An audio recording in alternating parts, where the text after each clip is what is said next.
Hey, good evening. I'm so burnt out with scratch-offs. Love the fun with scratch-offs. But after a while, of just losing and not getting, you just get burnt out. Winning is the most fun. It's where you get your excitement. The moment that happened, I had an epiphany on life. That this whole thing represents real life. If you go day after day, year after year, and you're just not successful, you don't achieve what you want to, or what you feel you need, you just give up.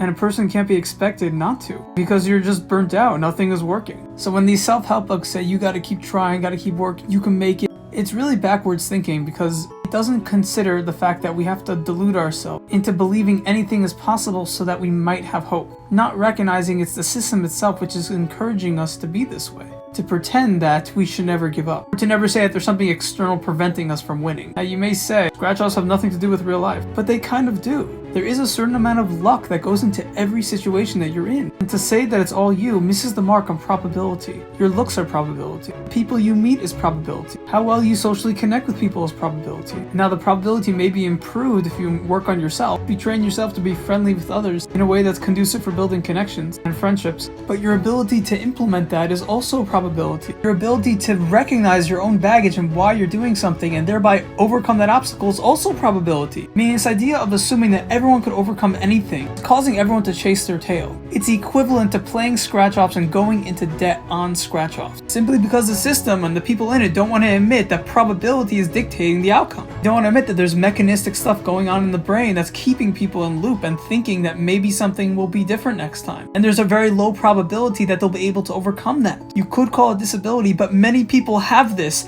on varying degrees in their life, and it applies to varying situations. But instead of saying, I see the truth in that, it's, you've given up in life, you're incorrect, you should not be doing that because you're a lazy bum and you sound like a child. You want everything to be handed to you. I had to work hard for myself, so you have to do it too. That's the apathy and logic that's in play here in people's minds when they see people suffering and they get to like age 30 and they just haven't made it in life. Because it's human nature not to help the struggling, not to help the poor, not to help those who don't have if it doesn't benefit them. So we should all be aware that this is going on in the human psyche, that we simply don't care about anyone else because the system is encouraging us, specifically our capitalistic system, to think only of ourselves without admitting that we're doing it. And this increases our apathy and our disregard in policy for being able to pinpoint where the poor people are, where the people with disabilities, or where the people have put in effort and they just haven't made it. Prevents the categorization, the label that that person put in his effort or her effort. Because the system itself is holding us and crunching us down to make it impossible. The moral of the story is that it's okay to be burnt out by the system. Feel like you won't succeed or reach the milestone that you want to reach. Because luck is really running the show and no one wants to admit it. And to believe that it's all you is arrogance. Have some humility and get people to change the system.